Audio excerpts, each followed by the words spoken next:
हुजूर बीबी फरमाने लगे मैंने घर के अंदर जगह बनाई हुई थी, एक पर्दा लटकता था, इस तरफ मैं बैठता था, उस तरफ अगर कोई औरत मसला पूछने आती तो पर्दे के उस पार बैठ के वो बात करती। तो मेरे बेटे ने मुझे आके बताया कि एक बूढ़ी औरत आई है बाहर मसला पूछने। तवज्जो करना मेरा बात। फरमाते पर्दे के पीछे बिठाया, मैं भी बैठ गया तो बीबी आई और जचे तुले लफ्जों में फटाफट उसने बात शुरू कर दी। इमाम साहब फरमाते बूढ़ी थी पर उसने बात छेड़ी पर्दे के पीछे बैठ के, तो बड़े जचे तुले 2-3 जुमलों में कहने लगी, इमाम साहब मसला पूछना है तो मैं पूछो। कहते मैं बड़ा तैयार था और मैं अल्लाह ने बड़ा इल्म से उन्हें नवाजा था। कहते मैं परेशान कभी नहीं हुआ था, लेकिन ये बीबी परेशान कर गई। फरमाते हैं मैंने कहा बीबी पूछो। कहने लगी हुजूर मैं मेहनत की कमाई से रोटी खाती हूँ, चरखा रखा हुआ है, सूत काट के उसकी कमाई खाती हूँ, सारा दिन मजदूरी करती हूँ, कभी कभी काम रह जाता है तो 14वीं के चांद की रोशनी में छत पे बैठ जाती हूँ, तो चरखा काटती हूँ। बादशाह का लश्कर मेरे करीब से कभी कभी गुजरता है, उनके पास बड़ी बड़ी लालटेनें बड़े बड़े,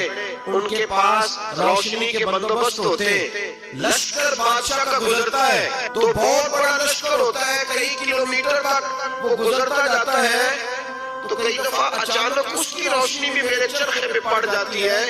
मसला ये पूछना है कि उस रोशनी में जो मैं सूत काटती हूँ उसकी कमाई मेरे लिए हलाल है कि हराम है। इमाम अहमद बिन हंबल फरमाते हैं मैं तड़प के रोया। बीबी तो कभी किसी ने पूछा ही नहीं, इतनी बारी